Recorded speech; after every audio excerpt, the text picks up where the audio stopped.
I was kidnapped from my own wedding by the crime lord. I was dressed in the finest designer suit money could buy, about to be married in the most extravagant venue imaginable. Yet with every step towards the altar, all I wanted to do was run. I prayed for an escape. I just never thought it would come in the form of being kidnapped at my own wedding, because this wedding was the last thing I wanted.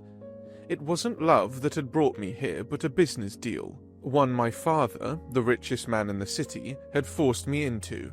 Every attempt to escape had failed. I took another hesitant step, silently praying for a miracle, for something, someone to save me. Then came the shouts. "Hey, what's going on?" I didn't need to turn around to know something was happening. A moment later, a man stepped in front of me, muscular, tattooed, and looking like he had just walked out of a gangster movie. "You're coming with me," he said, his voice cold and unwavering. Before I could react, he picked me up like I weighed nothing. Chaos erupted behind me. Guests gasped, my father shouted, but shock held them frozen. Gun or not, no one dared to stop him. Within seconds, I was shoved into a Bugatti Veyron, the kind of car that could outrun anything on the road. The man slid into the driver's seat and floored the gas, the force slamming me back against the seat as the engine roared to life. The cityscape became a blur. Buildings and streetlights melted together as we shot forward like a missile. As the city lights blurred into the distance, I sat in silence, too afraid to speak. I had no idea who this man was, or if he was even more dangerous than the life I had just left behind. But one thing was certain. I had escaped my wedding. We had long left the city behind, yet the man beside me hadn't spoken a word. I had tried asking his name a few times, but each attempt had been met with cold indifference. I decided to try again. "Where are you taking me?" "You'll know soon enough," he replied, his voice sharp and unreadable. Frustration simmered inside me. "At least tell me your name." Silence. Gritting my teeth, I tried a different approach. "I hope you realize my dad is one of the most powerful men in the city. If there's so much as a scratch on me, you'll regret it." He let out a low, mocking chuckle. "You think your dad scares me?" he sneered before finally turning to look at me, his piercing eyes locking onto mine. "And near I thought you were so desperate to escape that wedding." I stiffened. "How did you—" "I just know," he interrupted smoothly. Then, as if that was all the answer I would get, he returned his attention to the road. "Don't worry, you'll get your answers soon enough." I wanted to demand more, but he had already shut me out again, leaving me in tense silence. Before long, we pulled up to an old but striking mansion, its red brick exterior partially veiled by overgrown shrubbery. The place carried an eerie kind of beauty, as if it had stood untouched for centuries. The car rolled to a stop, and I barely had time to take in my surroundings before a group of towering, muscular men flanked us. They guided me inside, where the interior was even more breathtaking. Dark, vintage, and steeped in an unsettling grandeur. A slow realization crept over me. I was dealing with a dangerous man. A gang, but who exactly was he? Suddenly, a phone rang. The man pulled it out, answering in a rough voice. "Colton? Who's this?" I froze. As he listened, his expression darkened before twisting into an amused smirk. "Do you have any idea who you're talking to? I'm the most notorious man in this city. No one dares to cross me." And just like that, everything clicked. The name, the face, I had seen him before. Flashed across news channels, plastered on wanted posters. Colton Black, the city's most feared crime lord. A chill ran down my spine as I stared at him in shock. He ended the call and turned to me, his smirk deepening. "Looks like you figured it out." My heart pounded. "That means your plan wasn't to save me at all? What are you planning to do with me?" I whispered. His smirk faded into a frown. "Of course not. I'm no knight in shining armor." His voice was calm but laced with warning. "Don't worry, I won't hurt you, as long as you don't give me a reason to." He leaned in slightly. "You're just leverage. Something to knock some sense into your father." My dad? What did he do? I asked, stunned. His expression hardened. "That's between me and him." Then, with a cold glance at his men, he gave a simple order. "Take him away." I woke up gasping for breath, my heart pounding against my ribs. I had just had a terrible nightmare, one where I was kidnapped and tortured by faceless men. But as I blinked at the unfamiliar surroundings, reality settled in. At least half of it was true. The room itself was far from a cold, dark cell. It was oddly comfortable for a prisoner, but nothing about this situation felt reassuring. I had no idea what those men were planning to do with me, and I wasn't eager to find out. Fear curled in my stomach, tightening its grip with every passing second. A little while later, a man entered, pushing a cart into the room. "What is this?" I asked warily. "Your breakfast," he said simply before leaving. I hesitated before pulling the cover off the plates. To my surprise, the spread before me was extravagant, almost on par with the meals I had back home. Hunger won over caution, and I eagerly dug in. Every bite was delicious. At the very least, I wouldn't starve here. Half an hour later, another man arrived to take away the cart. "If you need anything, just ask," he said politely. I raised an eyebrow. "Anything?" "Yeah, boss says all your needs are to be met." He left before I could ask for anything else. I frowned, confusion creeping in. Colton was unlike any kidnapper I had ever imagined. He was treating his prisoner with care. Should I be wary of him, or grateful? I had no idea. It was almost night now, and though I had been bored out of my mind, everything else had been fine. It was almost nighttime, and I was preparing for bed when someone came inside after a knock. It was Colton. He had come to see me for the first time in the entire day. "I hope you've been comfortable here?" he asked in a detached tone. "As comfortable as I can be as a prisoner," I replied through gritted teeth. "Do you need anything?" he asked, ignoring my tone. "Yes. I would love it if you could just let me go." I flashed a grin. "I can't do that. Not now, at least," he replied coldly. "Can you at least let me breathe in the fresh air?" I asked hopefully, as being stuck in the same room made me crazy. He hesitated for a moment before replying. "I would think about it." "Then that will be all," I replied firmly. He nodded and turned to go, before turning back again as if he had something to say. "Good night," he mumbled and finally left. But I could tell that's not what he wanted to say. That man surely was puzzling, making me confused as hell as to what was going on in his mind. "Can I have a book or a TV or something? I'm getting bored off my mind." I crossed my arms. "Do you think you're a prince or something?" one of Colton's men taunted me. "Didn't you say you'll get me anything I need? Did you forget it so soon?" I shot back. "Listen, you little shit," he threatened, grabbing my collar. "You're just a prisoner, so don't try to act like the rich brat you are." I gave him a little shove. "Don't call me that." "You punk," he shouted, his fist poised to strike. I squeezed my eyes shut, raising my hands in a desperate attempt to shield myself, bracing for the blow. But it never came. Instead, a loud thud echoed through the room, the unmistakable sound of someone slamming against the wall. I quickly looked up to see the man pushed against the wall by Colton. "Didn't I order you all to behave properly with him? How dare you try to hurt him?" Colton shot, slamming a punch to the man.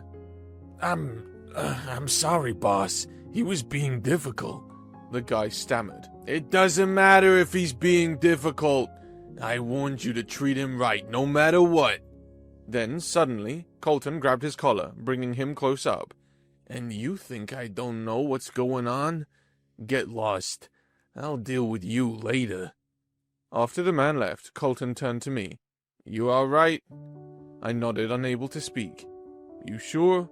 he asked in a softer tone, holding my shoulder gently. "Yes, I think I will be fine," I replied, then added, "What are you going to do to him?" "That's not for you to worry about," he replied coldly. "Can I ask something else?" I hesitated. When Colton gave a firm nod, I continued.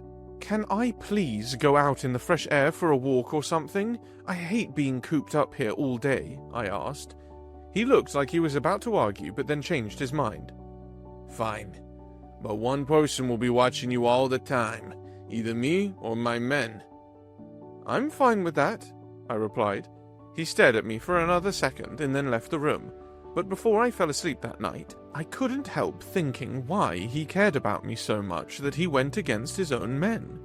I was finally allowed outside, but not beyond the mansion's grounds.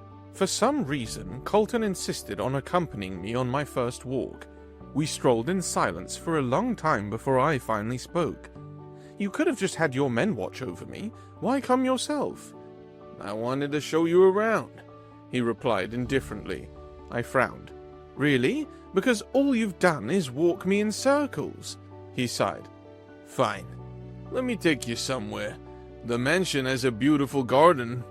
Curious, I followed him, eager to see what he had in mind. A few minutes later, we arrived at a breathtaking garden, dark yet undeniably stunning. Black roses, dahlias, night tulips, and shadowy shrubs filled the space, every plant seemingly chosen to fit a dark, haunting theme. Do you have a thing for dark things? I asked, half amused. What? He followed my gaze before offering the smallest smile. I never really noticed. It just happened. Still, there has to be a reason you like black and dark colors so much. What's the story? I pressed curiously. He hesitated, lost in thought, before finally answering. People always associate black with sin, with evil.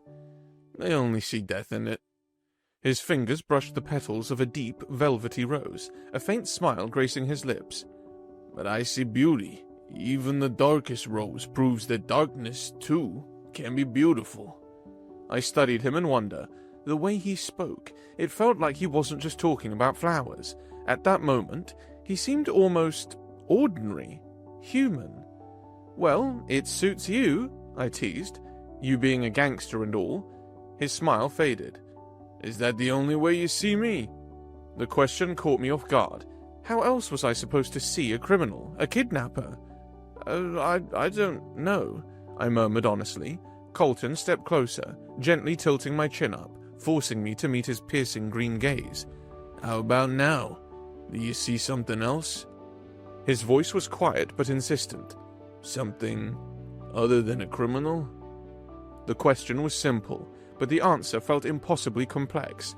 As I stared into his eyes, something inside me shifted, a fluttering I couldn't quite explain. This man was dangerous, mysterious, yet utterly captivating, and I suddenly realized I wanted to understand him. I crept through the hallways, making sure not to make a single noise.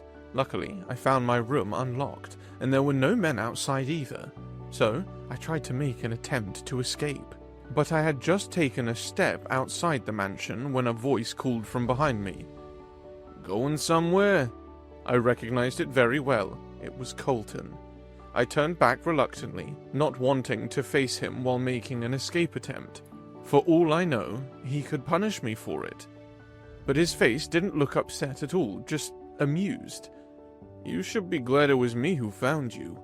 My men might not have been so kind, he said, gesturing me inside. Then why are you? I asked firmly. He didn't answer, and just walked me to my room. Because my plan doesn't involve hurting you, he finally answered. What does it involve then? Because you never tell me, I shot back. He smirked. What kind of kidnapper would I be if I told you all my plans? Don't try this again. What if I do? I retorted, suddenly feeling brave. He leaned closer to me, running a finger along my cheek. My breath hitched. Then I'll just bring you back each time. As he left me, my heart was going wild, pounding against my chest. But I knew it wasn't fear this time, but something new that I was feeling. How the hell does Albert Harrison know about this lair? Colton's furious voice echoed through the mansion. I had just returned from my walk when I heard him shouting. Boss, he hasn't found us yet, and he's on our trail, his right-hand man reported. Then get him off it, Colton snapped. We're trying, but he's relentless, another added. Colton grabbed the man's collar. I don't care how powerful he is. Handle it. A henchman hesitated before speaking. Boss, maybe we should let Kyle Harrison go. We can get money in other ways. Colton's glare was ice cold. I make the decisions, not you. I watched in bewilderment. Why was he so adamant about keeping me here? What was his plan? I have an idea, I spoke up. Colton frowned. You don't want your father finding you? I sighed. Not like this. If I leave, it'll be on my own terms. Colton studied me for a moment before nodding. I laid out my plan. I knew my father well enough to mislead him. Colton approved and gave the orders. Once the others left, he turned to me, his voice unexpectedly soft. You all right? Why wouldn't I be? I shrugged. I just gave an order that could hurt your father. I clenched my fists, chuckling bitterly. That man was ready to sell me off for his business. I don't care, Colton murmured. He doesn't deserve you. Before walking away. My heart pounded as realization struck. Did Colton actually care about me? And worse, had I started caring about him too? After one last failed escape attempt, something changed. Colton started growing on me. We took regular walks around the mansion, and he seemed softer. He had no longer left me to eat alone, often inviting me to join him. He talked more, letting glimpses of something gentler slip through the cracks of his hardened exterior. This place had become my new home, and my feelings for Colton, they only deepened. Colton and I were taking another walk around the mansion when I noticed one of the henchmen working on a McLaren F4. It was a beautiful, blue, shiny car, and no doubt, really fast. Do you collect expensive cars? I asked curiously. Even my dad doesn't own this many. Colton chuckled. You could say that. When you live a life like mine, speed isn't just a hobby. It's a necessity. His eyes glinted. Besides, nothing beats the thrill of leaving everyone behind. I wouldn't know, I admitted.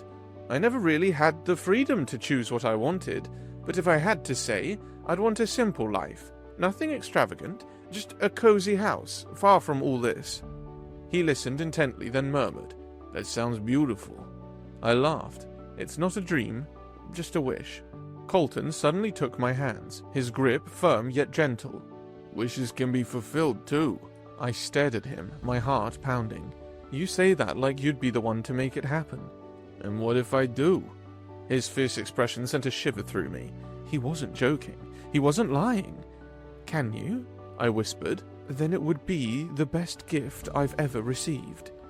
We stood there, locked in a quiet moment, and suddenly everything made sense. No matter how absurd it seemed, I was falling in love. With Colton. With a criminal. The mansion was in chaos. Colton had just received word. My dad's men had found this place, and an attack was imminent. Panic spread like wildfire, tension thick in the air as everyone scrambled to prepare. My heart pounded in my chest, fear gripping me just as tightly as it did the others. But Colton remained unfazed. Amid the turmoil, he stood firm, calm, composed, every inch the leader his men looked up to. While the rest of us wavered in uncertainty, he moved with purpose, issuing orders with sharp precision, ready to face whatever was coming his way. Are you sure this is the way to do it? I whispered to him. Can't we just escape? I asked. It's too late, he replied coldly and then added fiercely, and I'm not the type to run away. What if someone gets hurt? I asked worriedly. Don't worry, I won't let any harm come to you, he said firmly. But I wasn't worried about myself at all. In fact, I was worried about him this time, because I knew my dad's men would be out for his blood.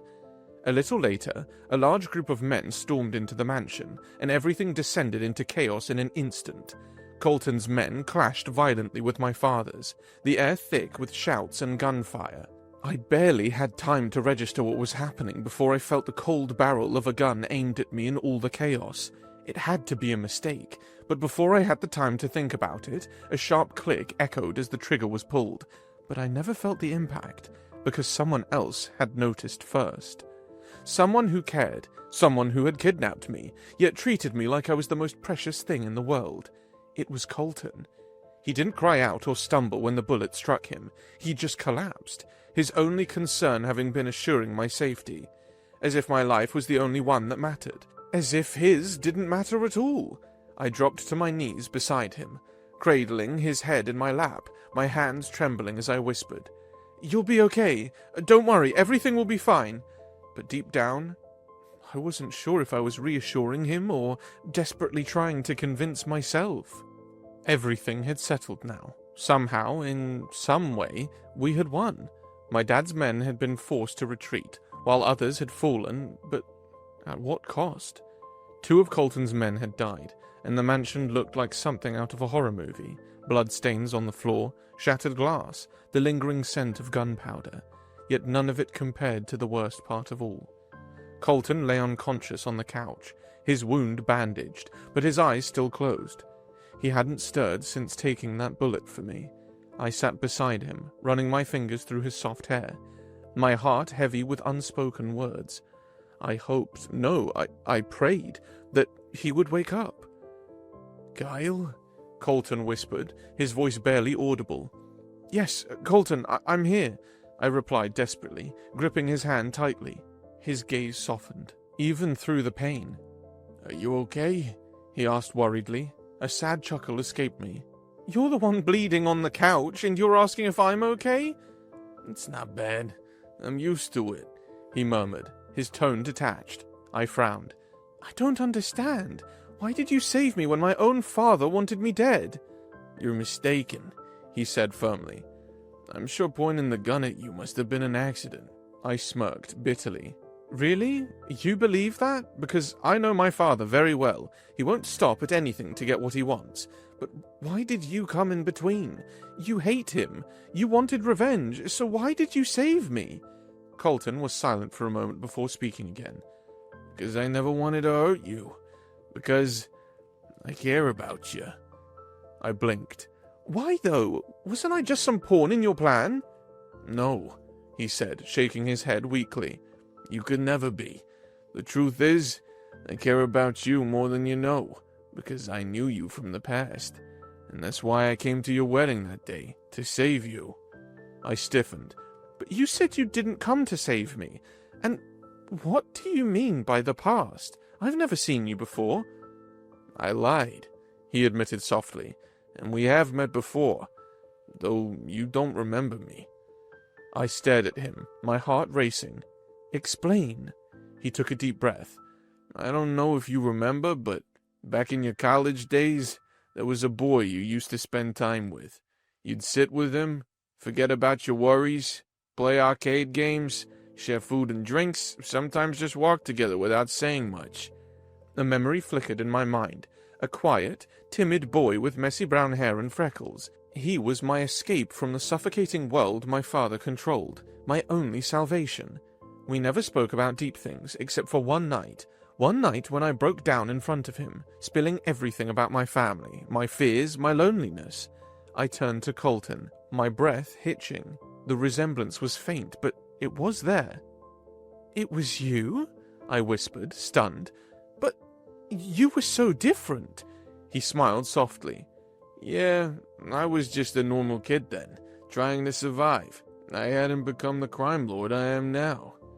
"Then why didn't you tell me when we first met?" I asked, still reeling. "Because I knew you'd only see me as a criminal," he said simply. "So I had to prove myself to you." He paused, then added, "But the truth is, I always liked you. No, it was more than that. Seeing you again made me realize just how much I cared about you. That I love you." I stared at him, my mind a whirlwind of emotions. He loved me. This man, this criminal, loved me. What did that mean? But deep down, I already knew the answer. Every stolen glance, every racing heartbeat when he was near, it had always been love. "I do too," I admitted hesitantly. Colton's eyes widened. "What do you mean?" I exhaled slowly, closing my eyes. "I love you too. I guess I have for a while." A flicker of something, relief, hope, crossed his face. He reached up, his fingers brushing my cheek as he pulled me towards him. "I can't tell you how much this means to me," he murmured. "Then show me," I whispered, gazing into his eyes. He pressed his lips to mine, soft, tender, full of warmth and love. It was awkward with his injuries, but none of that mattered.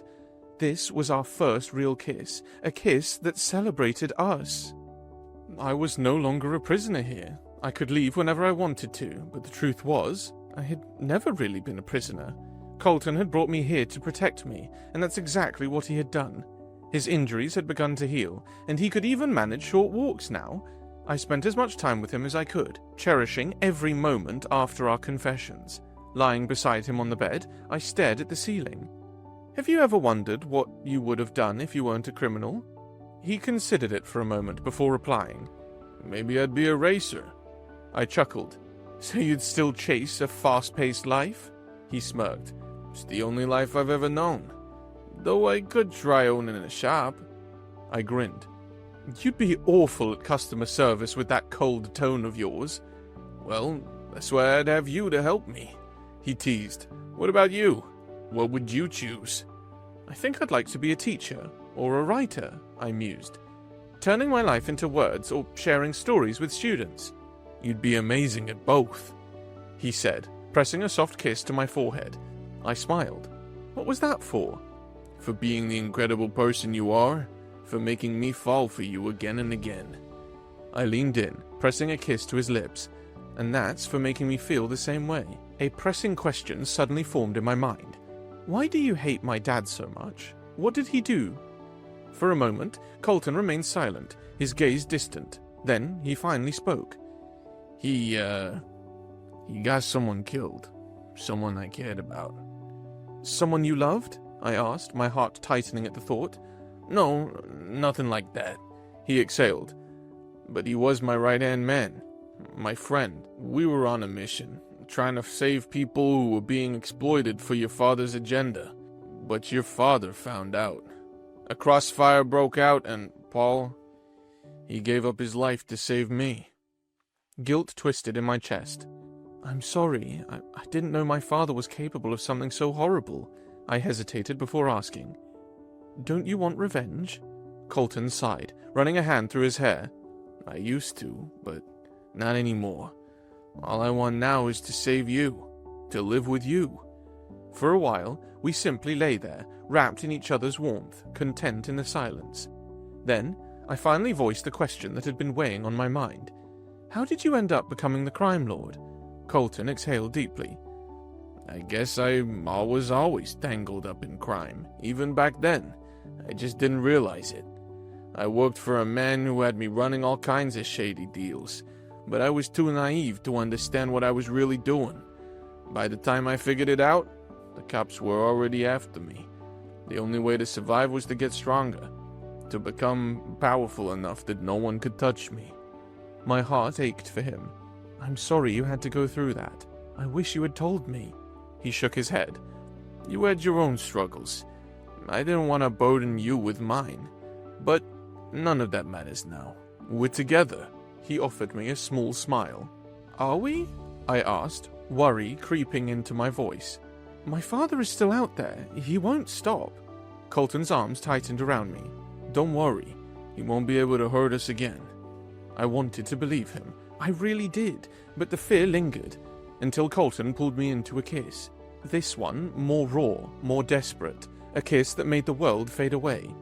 His hands roamed my body, and soon we were pulling at each other's clothes, eager to forget, just for a little while.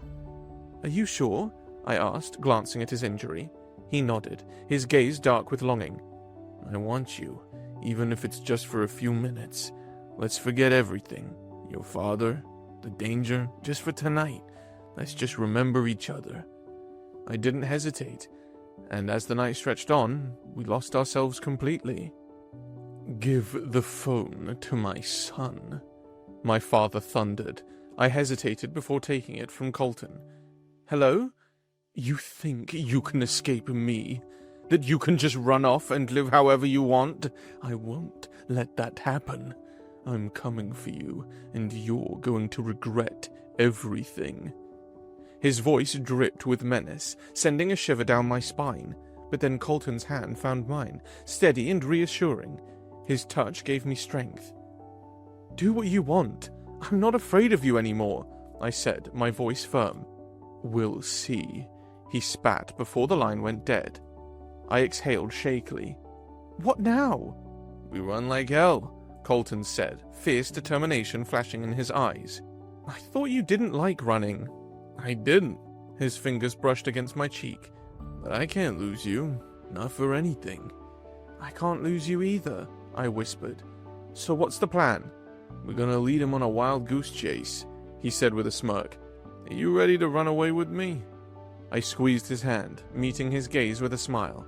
I was always ready. We were tearing down the road in Venom F5, one of the fastest cars known to mankind, and had already left most pursuers in the dust. Colton's men, disguised as us, were leading the cops on a wild goose chase, keeping them distracted while we made our escape.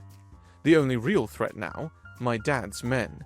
Unlike the cops, they weren't relying on outdated squad cars. My dad had equipped them with modern, high-speed beasts, and they were relentless. But Colton was doing everything in his power to shake them off our tails. "What's the plan?" I shouted over the roar of the engine. "How long are we going to keep dodging them?" "Relax," Colton called back, his grip on the wheel steady. "The cars might be fast, but no one can match my driving." I racked my brain for a solution. Something, anything to tip the odds in our favor. And then it hit me. "I have an idea. It's risky, almost impossible for most drivers, but you can do it." His eyes flicked toward me briefly before he overtook another car. "What is it?" "You have to slow down as much as you can." "What?" He shot me a look like I'd lost my mind. "Are you crazy? How is that supposed to help?" "Just trust me. Their cars might match ours in speed, but they don't have your skills," I explained quickly. "If you slow down, they'll think they've got us. The second they start closing in, you hit the gas and leave them in the dust." A slow smirk spread across his face. "That's reckless as hell. I love it. Let's do it." Without hesitation, Colton eased off the accelerator, bringing the car to a near crawl. My dad's men followed suit, slowing their pursuit, certain they had us cornered. But just as they prepared to strike, Colton slammed his foot on the gas. The tires screeched, the force pinning me against my seat as the car rocketed forward like a bullet from a gun. Within seconds, we were miles ahead, watching the chaos we left behind in the rearview mirror. A few minutes later, Colton finally pulled over to catch his breath. I threw my hands up in excitement. "Woohoo! He won!" He shot me a smirk but shook his head. "Not yet. We still have to get out of this state. Fast." I grinned, adrenaline still pumping. "That should be easy. After all, I have the best driver in the world sitting right next to me." Colton chuckled before pulling me toward him. "Ready for another adventure?" I gazed into his bright green eyes and leaned in, capturing his lips in a deep, breath-stealing kiss. "With you? Always."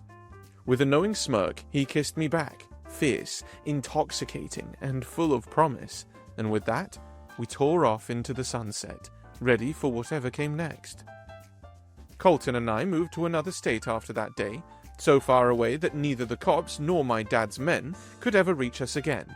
Life with Colton was thrilling, adventurous, and fast-paced, but I also taught him how to slow down and savor the quiet moments. Free from my dad's control and influence, I grew into a more confident and fearless version of myself. Colton left his life of crime behind, adopting a new identity as a racer, though his true name remained a secret. As for me, I found balance in a simpler life, spending my weekdays teaching young children and dedicating my weekends to my writing career. And just as Colton had promised, we found a small yet cozy house, our own little haven, perfect for just the two of us. Looking back, I realized that running away wasn't just about escaping my father, it was about finding myself. And in Colton, I had found not just a partner, but someone who had made every moment worth living. Would you enjoy a fast-paced life like Colton's, or a simple life like Kyle's? Thanks for watching.